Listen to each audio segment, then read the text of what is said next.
नमस्कार, सीएनबीसी आवाज़ मोतीलाल ओसवाल स्टूडियो में आप सभी का स्वागत है। शुरुआत करेंगे 10 के दमदार ट्रेड्स की हेडलाइंस के साथ। यूएस ईरान के बीच पॉजिटिव बातचीत और कच्चे तेल के $80 के नीचे आने से बाजार ने फिर पकड़ी रफ्तार। निफ्टी 100 पॉइंट से ज़्यादा चढ़कर 24,150 के करीब। हालांकि बैंक निफ्टी सुस्त, मिड कैप और स्मॉल कैप में भी हायर लेवल से थोड़ी प्रॉफिट बुकिंग।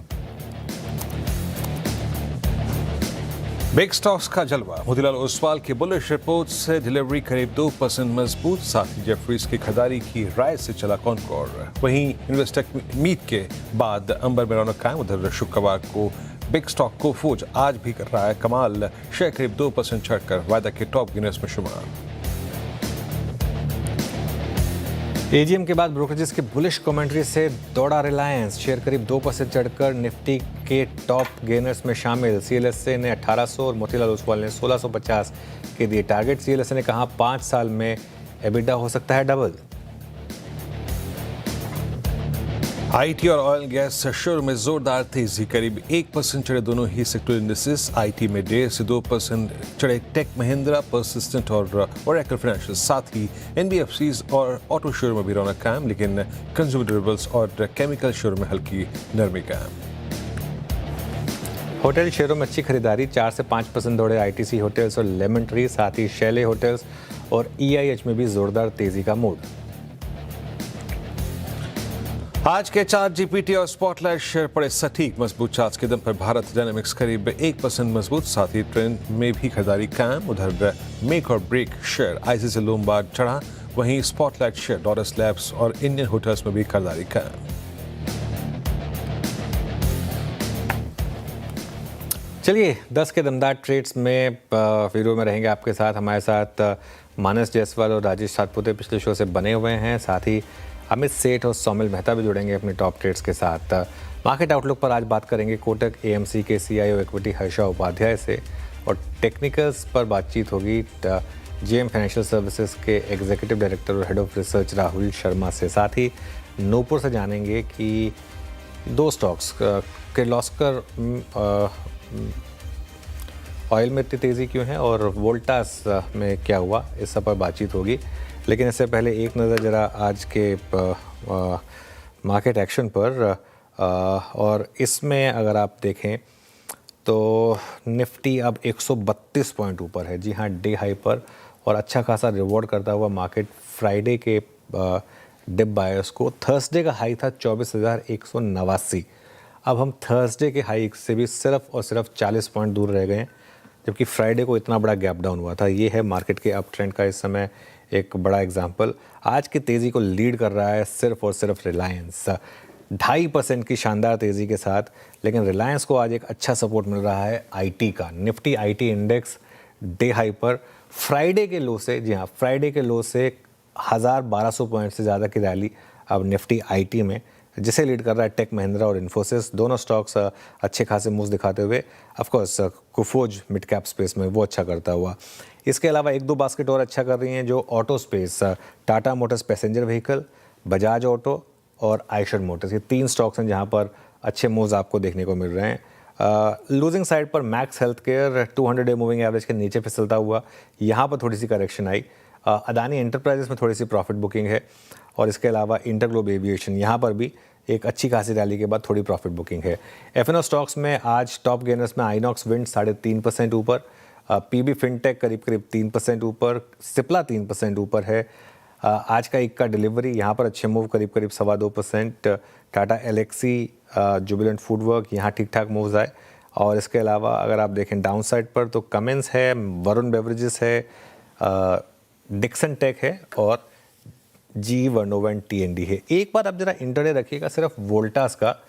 स्टॉक खुला शानदार गैप के साथ, करीब 4% ऊपर खुला, लेकिन वहीं पर हाई बना और वहाँ से अब नीचे आ रहा है स्टॉक। अब देखते हैं लोअर लेवल से वापस बाइंग आएगी या नहीं, लेकिन अब 2% ऊपर रह गया है।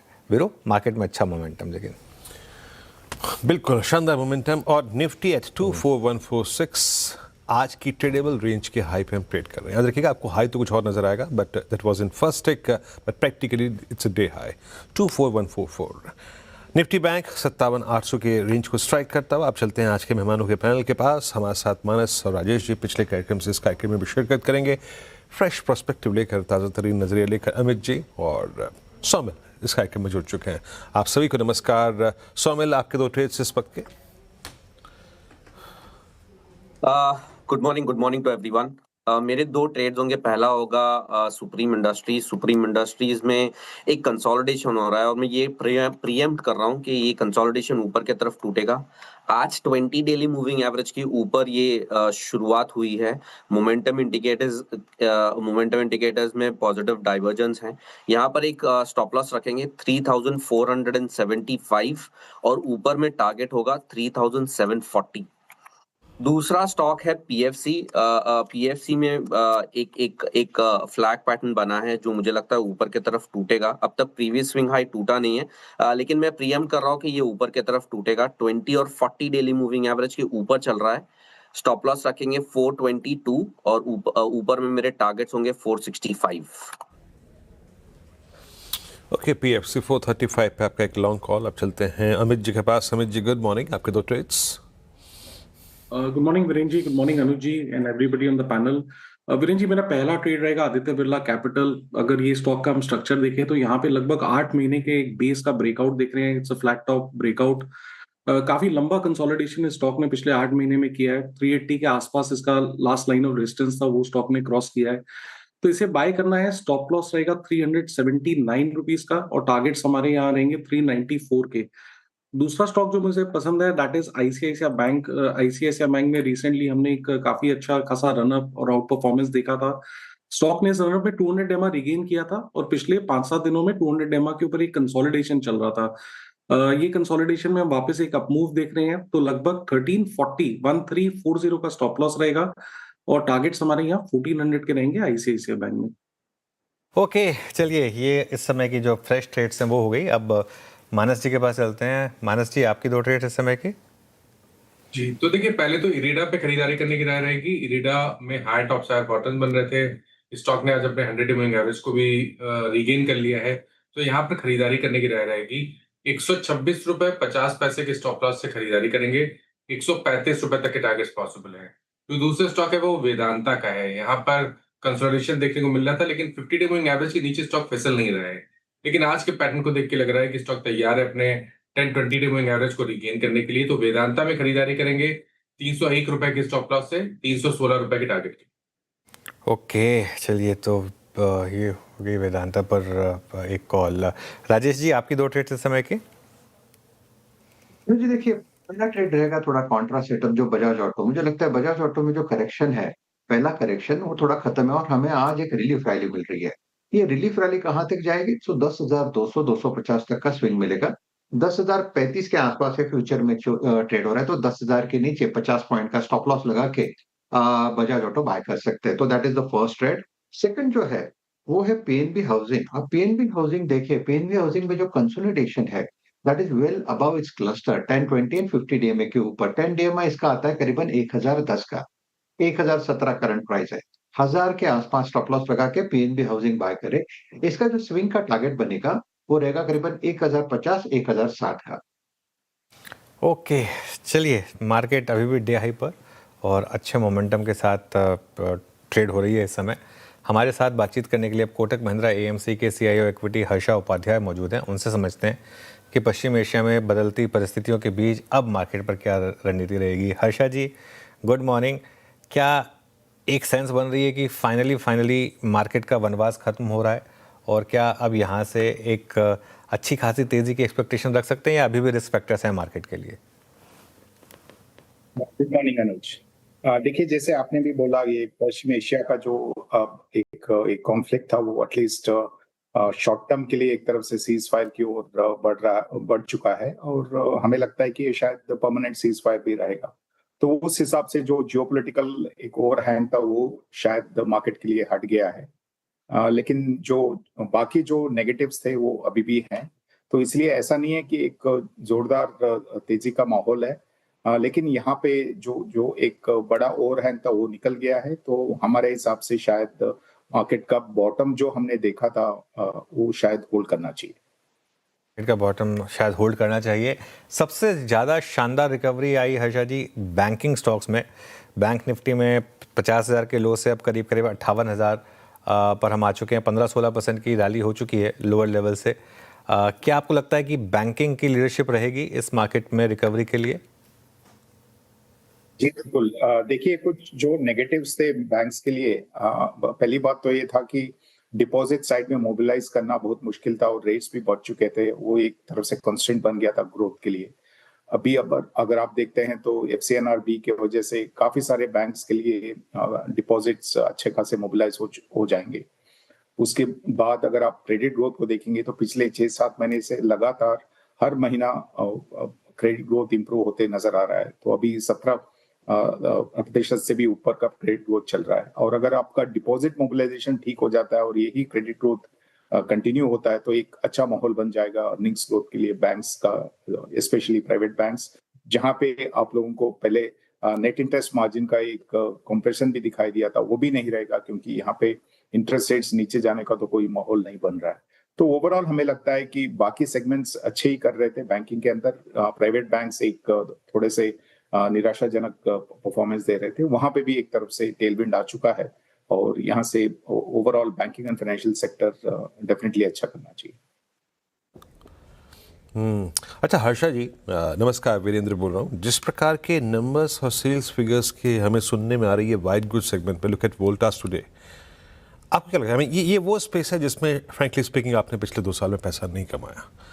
आपका व्यू क्या है वाइट गुड सेगमेंट में इसमें इस वक्त? एक तरह से कूलिंग प्रोडक्ट्स के लिए एक मैक्रो पॉजिटिव तो अभी भी बरकरार है, जहां पे वेदर पैटर्न्स अभी भी काफी अक्यूट समर दिखाई नजर आ रहा है। और उस हिसाब से कूलिंग प्रोडक्ट्स का जो एक ग्रोथ मोमेंटम है वो तो कायम रहना चाहिए, लेकिन यहाँ पे वैल्यूएशन इतने सस्ते नहीं है, इसलिए हो सकता है कि आपका जो अपसाइड है वो एक तरफा नहीं रहेगा और वोलेटिलिटी आपको झेलना पड़ेगा। लेकिन अगर आप कंज्यूमर ड्यूरेबल्स में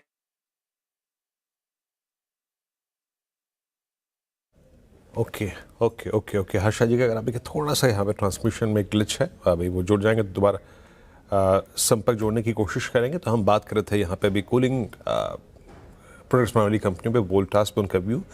मीनवाइल निफ्टी करीब 24,153 यानी हम डे हाई पे ट्रेड कर रहे हैं। Now that contribution bank Nifty से भी आता हुआ, बैंक निफ्टी भी अगर आप देखें डेरों से लगभग 125 अंक रिकवर हुआ है। मेरे ख्याल से आज संभावित जो मेरा अगला प्रश्न था हर्षा जी से वो होटल स्टॉक्स को लेकर था, लेकिन होटल स्टॉक्स में आज स्पॉटलाइट में आपको इन्हें नोटिस दिया भी गया था। सोमिल, आपकी रीडिंग क्या कह रही है होटल स्टॉक्स में? अगर डिलीवरी पे काम करना हो तो आप कहाँ फोकस करेंगे? इंडियन होटल्स अगर आप देखें या फिर आईटीसी होटल्स देखे, एक अच्छा अप मूव शुरू हुआ है, राइट। और यहाँ से मुझे लगता है कि शॉर्ट टर्म में ट्रेड नहीं करना चाहिए। अगर आप डिलीवरी के सेंस से देख रहे हैं तो ऊपर में एक रेजिस्टेंस है फॉर इंडियन होटल्स, 754 755 के आसपास एक रेजिस्टेंस है। अगर वहां से निकलता है तो नेक्स्ट टारगेट वुड बी 790 795। मेरा व्यू पॉजिटिव रहेगा क्योंकि एक ट्रायंगल पैटर्न ऊपर की तरफ ब्रेकआउट हुआ है with a gap about 200 daily exponential moving average, high top high bottom हर एक टाइम फ्रेम में है, which is a very good sign. So Indian hotel definitely portfolio में होना चाहिए क्योंकि जो पूरा होटल स्पेस है फिर से एक नए मूव के लिए शुरू हो गया है already. So buy on declines की स्ट्रैटेजी रखें, मीडियम टर्म और लॉन्ग टर्म का व्यू रखें। बाय ऑन डिक्लाइंस की रणनीति रखें।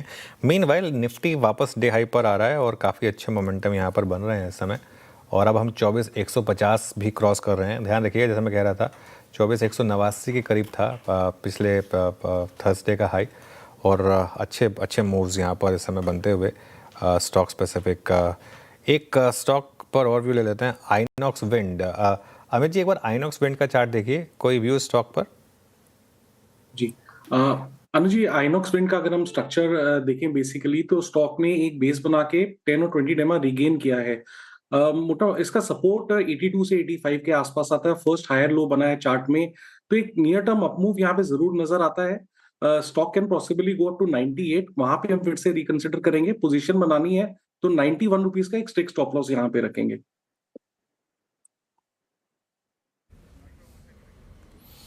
Okay, INOX wind. अच्छा, हर्षा जी का संपर्क हमसे फिर स्थापित हो गया है। हर्षा जी, आपका एक सेंस मेरे को कूलिंग स्टॉक्स में मिल चुका था वाइट गुड सेगमेंट में। मेरा अगला प्रश्न था होटल्स पे, मुझे पूछने वाला था। आपने वो सोशल मीडिया पर, इंस्टाग्राम पे रील्स बहुत देखी होंगी, कैसे पहाड़ों पे जमावड़ा था यात्रियों का, है ना, 10-10 किलोमीटर, 20-20 किलोमीटर वाले लंबे जाम।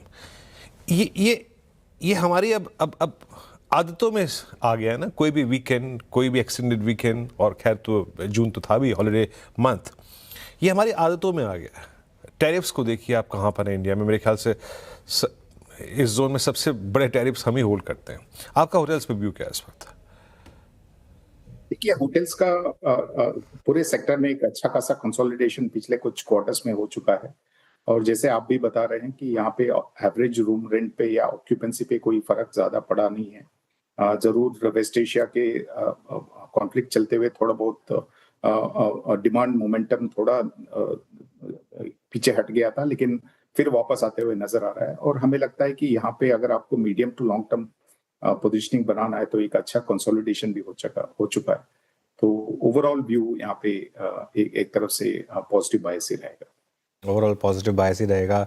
हर्षद जी, आईटी एक ज़बरदस्त बेयर मार्केट में इस समय, एज अ फंड मैनेजर अब आप क्या व्यू ले रहे हैं? क्या इन लेवल्स पर कुछ वैल्यू कॉल ली जा रही है यहाँ पर, या अभी के लिए अवॉइड है जब तक क्लैरिटी ना आए कि एआई किस करवट बैठेगा और क्या इम्पैक्ट आएगा आगे जाते हुए? देखिए, पहले भी हमने इस सेक्टर के बारे में डिस्कस कर चुके हैं। तो यहाँ पे स्ट्रक्चरली ऐसा कोई ग्रोथ में बहुत भारी मात्रा में पॉजिटिव मोमेंटम नहीं दे रहा है। और हमें लगता है कि जैसे जैसे एआई का डिसरप्शन आएगा, मार्जिन्स पे भी एक तरफ से एडवर्स इम्पैक्ट हो सकता है। तो ओवरऑल स्ट्रक्चरली यहाँ पे कुछ ऐसा पॉजिटिव्स नहीं है। जरूर वैल्यूएशंस करेक्ट हो चुके हैं, लेकिन जो पिछले ग्रोथ पैरामीटर्स थे या प्रॉफिटेबिलिटी पैरामीटर्स थे वो शायद आगे जाके होल्ड नहीं करेगा।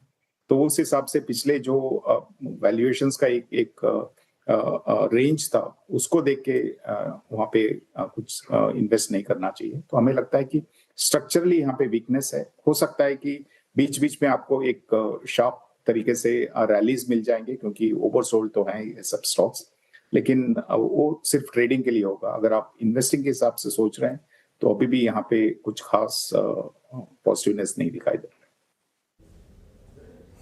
अच्छा हर्षद जी, आप हमारे मिड कैप और स्मॉल कैप पोर्टफोलियो में एक और स्पेस है, आई मीन दैट्स लॉजिस्टिक्स। उस पर आपका व्यू क्या है? आज डिलीवरी को देखिए आप, हम एक और सरकारी कंपनी के बारे में बात कर सकते हैं, दैट्स कंटेनर कॉर्प। यहाँ पर आपका व्यू क्या कह रहा है इस वक्त? देखिए, ये बहुत बड़ा सेक्टर नहीं है और कुछ टॉप डाउन व्यू नहीं है इस सेक्टर के बारे में, लेकिन स्टॉक स्पेसिफिक व्यू लेंगे हम, जहाँ पे भी हमें लगता है कि वैल्यूएशंस एक तरफ से ग्रोथ पैरामीटर से कंपैरिजन में ठीक ठाक है, वहाँ पे हम पोजीशन लेंगे। जरूर इंडिया एक ऐसा मार्केट है जहाँ पे लॉजिस्टिक्स का पेनिट्रेशन तो बहुत ही कम है आज के दिन में भी, और काफी हद तक आगे इसमें ग्रोथ आ सकता है। तो ग्रोथ का कोई इश्यू नहीं है, लेकिन हर एक स्टॉक स्पेसिफिक हिसाब से हमें वैल्यूएशंस देख के यहाँ पे आगे बढ़ना चाहिए। ओके, अच्छा, एक जो एनर्जी प्ले है उसे अब आप कैसे अप्रोच कर रहे हैं? क्योंकि वो युद्ध शुरू होने के बाद काफ़ी हमने देखा रिन्यूएबल एनर्जी स्टॉक्स में काफ़ी शानदार मोमेंटम आया, अब तेल वापस 80 के नीचे आ गया, लेकिन ओवरऑल इस पूरी बास्केट में अप्रोच क्या रखेंगे आप? अनुज, देखिए, रिन्यूएबल्स पे तो हमारा व्यू पॉजिटिव ही है और हमारा काफी कुछ पोजीशनिंग उस सेक्टर पे है। और हमें लगता है कि अगर आप ऑयल एंड गैस सेक्टर को देखेंगे, यहाँ पे अपस्ट्रीम कंपनीज में शायद कोई ट्रिगर नहीं है। उस हिसाब से एक्सप्लोरेशन कंपनीज में पोजीशन बनाने का कोई मतलब नहीं है आज के दिन में। ऑयल मार्केटिंग कंपनीज का जो प्रॉफिटेबिलिटी है वो नियर टर्म में तो इम्पैक्ट हुआ ही है, लेकिन अगर आप क्रूड ऑयल प्राइस मूवमेंट देखेंगे तो लग रहा है कि यहाँ से नरम होने का अनुमान लगा सकते हैं। तो उस हिसाब से अगर आप थोड़ा सा पेशेंस रख सकते हैं तो शायद ऑयल मार्केटिंग कंपनीज में आपका कुछ वेल्थ क्रिएट हो सकता है। लेकिन overall between oil and gas और रिन्यूएबल्स में ज्यादा अच्छे मौके शायद वेल्थ क्रिएशन के लिए मिलेंगे। अच्छा हर्षद जी, एक स्पेस और जिसमें पैसा तो बहुत बना है इस पूरे गोल्ड के मूव के साथ, I mean that's gold finance कंपनियां है ना, मुथूट मन्नापुरम। मैं कल इनफैक्ट एक जेपी मॉर्गन की रिपोर्ट का भी पढ़ रहा था जिसमें वो फर्दर, आई मीन 2026 के एंड तक 27 में एक गोल्ड में बड़े मूव की एक्सपेक्टेशन रखते हैं। इस स्पेस में जो डिप आया है गोल्ड फाइनेंस कंपनियों में, उसको कैसे रीड कर रहे हैं आप? क्या फिर इस डिप का इस्तेमाल करना चाहिए क्या इनको लेने के लिए? देखिए, गोल्ड प्राइसेस में जो एक तरफ से गिरावट आया रिसेंट टाइम्स में, उसके हिसाब से गोल्ड फाइनेंसिंग कंपनीज में सेंटिमेंट्स नेगेटिव हो चुके थे, लेकिन ऐसा तो नहीं है कि 10-15% का जो डिक्लाइन है उसके वजह से लोन बुक पे कोई असर पड़ेगा। तो अच्छा खासा कुशन है वहां पे, जैसे आपने देखा भी होगा गोल्ड प्राइसेस काफी बढ़ चुके थे, इसलिए वहां पे लोन का जो वैल्यू है वो अच्छे से कवर होता है गोल्ड सिक्योरिटी से। तो हमें नहीं लगता है कि कोई एसेट क्वालिटी के इशू में यहाँ पे कोई नेगेटिव इम्पैक्ट है, और ओवरऑल ग्रोथ मोमेंटम तो ठीक ठाक ही रहना चाहिए। तो हमें लगता है कि ये जो करेक्शन हुआ है वो एक अच्छा मौका है medium to long term investors के लिए गोल्ड फाइनेंस कंपनीज में। ओके हर्षा जी, बहुत बहुत शुक्रिया आज हमारे साथ जुड़ने के लिए और अपना व्यू रखने के लिए सामने। आगे बढ़ते हैं, मार्केट अभी भी डे हाई पर है। एक स्टॉक जो अपर सर्किट पर है वो है किर्लोस्कर ऑयल। 20% का अपर सर्किट किर्लोस्कर ऑयल में इसमें लग चुका है। एक्चुअली किर्लोस्कर ग्रुप के दोनों ही स्टॉक अच्छा कर रहे हैं, लेकिन ये सर्किट पर है। डेटा सेंटर सेगमेंट में एंट्री नूपुर से समझते हैं कि कहाँ ऑयल कहाँ डेटा सेंटर। नूपुर, क्या हुआ एकदम से हीरो ऑफ द डे बन गया आज?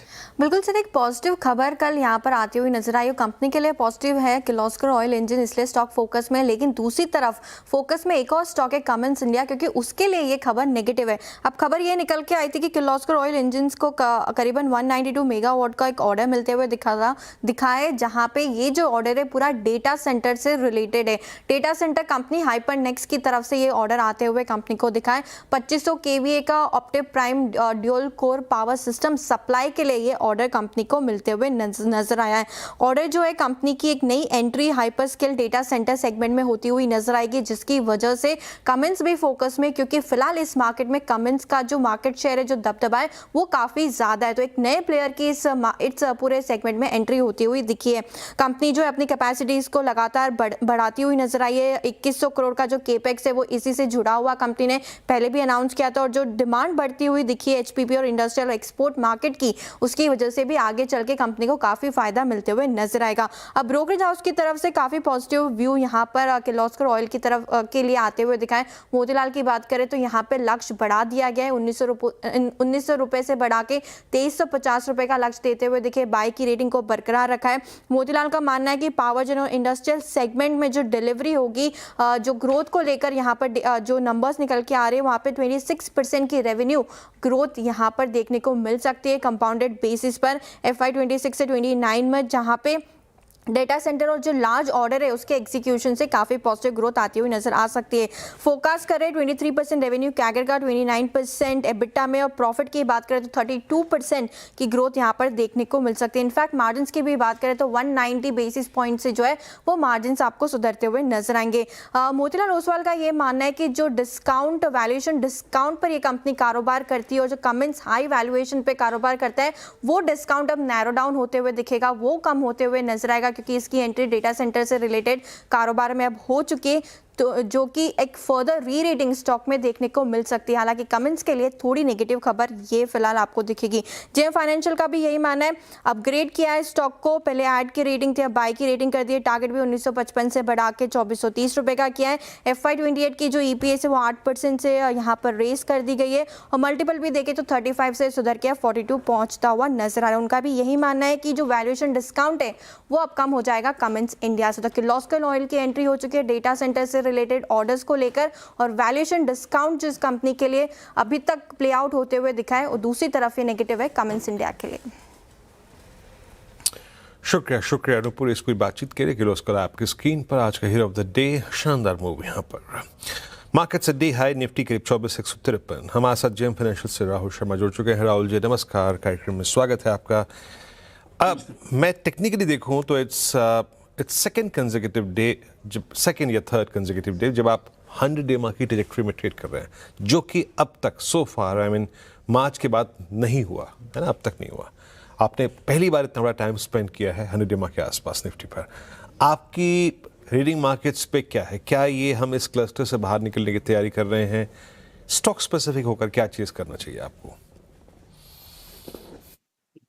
जी हाँ वीरेंद्र जी, देखिए निफ्टी में जो ओवरऑल टेक्सचर पिछले वीक में हमने देखा वो काफी बुलिश था। इनफैक्ट फ्राइडे को जो थोड़ा सा निफ्टी ने नर्वसनेस दिखाया था ओपनिंग पे, खास करके आईटी के जो रिजल्ट्स आए थे यूएस में, उसके बाद वहां से भी बाइंग देखने को मिली। और हमें लगता है कि ओवरऑल निफ्टी में अटेम्प्ट होगा 24,500 का लेवल टेस्ट करने का आने वाले दिनों में। तो बायस जो है निफ्टी में बाय ऑन डिप का है। जब तक हम 23,800 के ऊपर है, यानी कि 23,800 के नीचे क्लोजिंग नहीं देते हैं, तब तक मेरे हिसाब से ये बाय ऑन डिप का मार्केट है। और ओवरऑल 24,500 तक के लेवल्स हमें लगता है निफ्टी में आते हुए दिख सकते हैं। यहाँ पर स्टॉक्स खास करके जो अच्छे लग रहे हैं, ऑटो पे हमें आइशर मोटर्स का सेटअप यहाँ पर काफी प्रॉमिसिंग लग रहा है। स्टॉक ने पिछले 4-5 दिन का कंसोलिडेशन के बाद आज एक ब्रेकआउट दिया है।